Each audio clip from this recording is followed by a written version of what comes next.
So, why do you think scientists are so stressed today? And is there actually a way to an inner peace and back to the inspiration to do meaningful work in science? I think that calming stress and finding inner balance and this kind of rediscovering of our inspiration in scientific work can be a tough one in this world. And there are many pressures. We feel overwhelmed most of the time. And I believe that there's this actual true transformation process, not just symptom relief, but actually metamorphosis that people need to go through to feel better again and become inspired to work as scientists. So I'm an assistant professor, Katja Malovrh Rebec, and I actually do that. I help scientists overcome stress and find back meaning and also fix relationships and find some balance in that aspect as well. And I think that scientists today are really most of the time on the edge of the burnout, at least when they find me. So they have these piles of tasks and they don't know. They're chasing funding like survival in the wild. They have these publishing pressures like publish or perish style. And it actually stifles their creativity, I think, and also grueling hours of young academics. This is just unprecedented with the job insecurity. And then, of course, they're longing for autonomy and mastery and connection. And this kind of gets unmet, I think. These needs are kind of unmet. So this battle of identity and survival and meaning.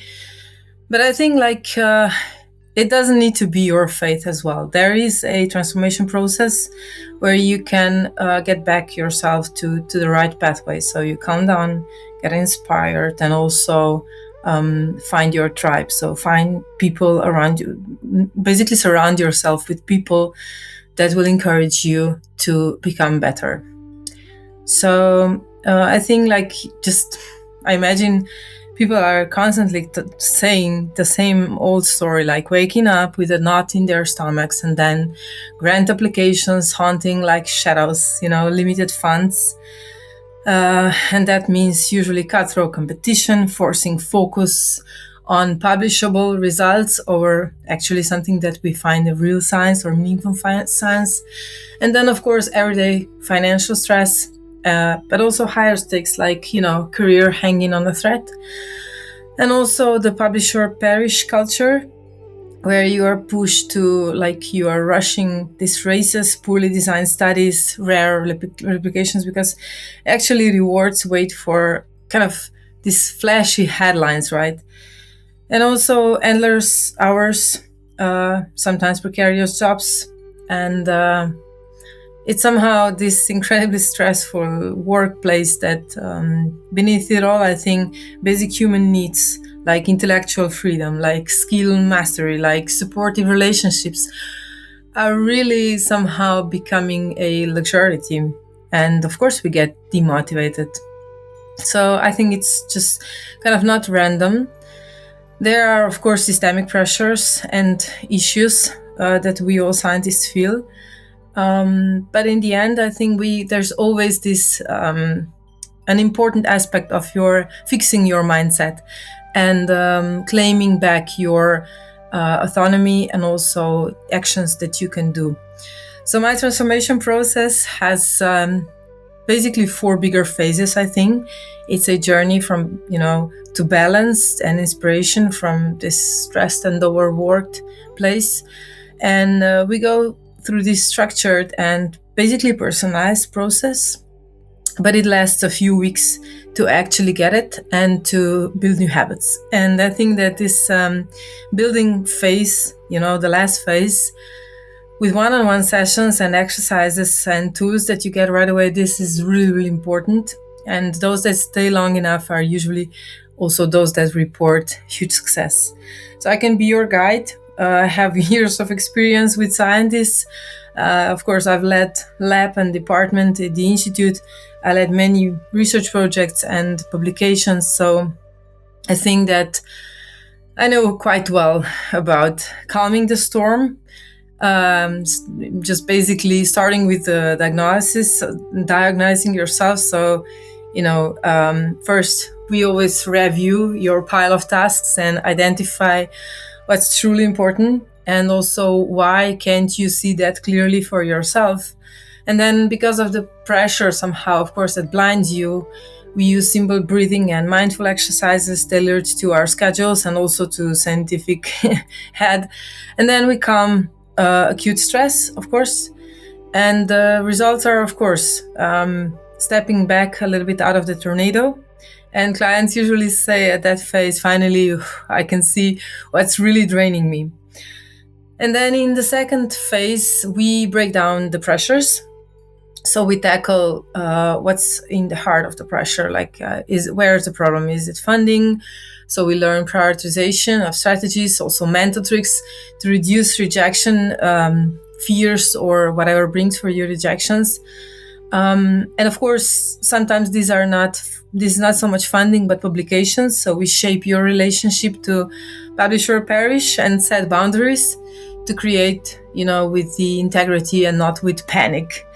And then, daily routines for your work-life balance, including small wins for a sense of competence, but also we draw this self-determination theory, autonomy, competence, relatedness to somehow fill your personal gaps. And watch out, stress melts like ice on the sun. I mean, it really gets better. After the phase 2, usually clients feel much, much better already. And then in phase 3, we start building balance and, of course, confidence. So we need to build somehow new foundation, daily practices for inner balance and success visualizations, journaling, reflection, but also very specific exercises that worked for me as a scientist. So we need to somehow get to a place where we have rock solid confidence to just push through and do our work and do the things that we believe are important and inspiring. So I help reestablish this supportive relationship, first of all with yourself and then also with your teammates. I help create network that uplifts and not competes.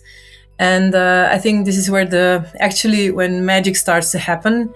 So, some clients say that at that point, after a month, actually, you sleep through a night for the first time and look forward to help in the lab in the morning, or just to start your day, actually. And you look forward to go and say, yeah, I'm a scientist. I love my work. And then phase 4, we need to somehow wrap up with a long-term plan. So, of course, I give you all the tools that you need for sustaining inspiration. Also, things like weekly inspiration rituals and flexible goals. And you can learn everything, actually, that I know from me, but also from the group. And now, as a confident scientist, you know what's important, how to stay calm, how to avoid chaos, and also what to do with your ideas. And I think at this point, we already get usually reports about successful grants, or at least submitting successfully, and of course submitting new papers, or just getting clearer mind and seeing back what's important in the specific field of a scientist that is part of our group. So picture this: instead of drowning in tasks, you master them with some sort of clarity.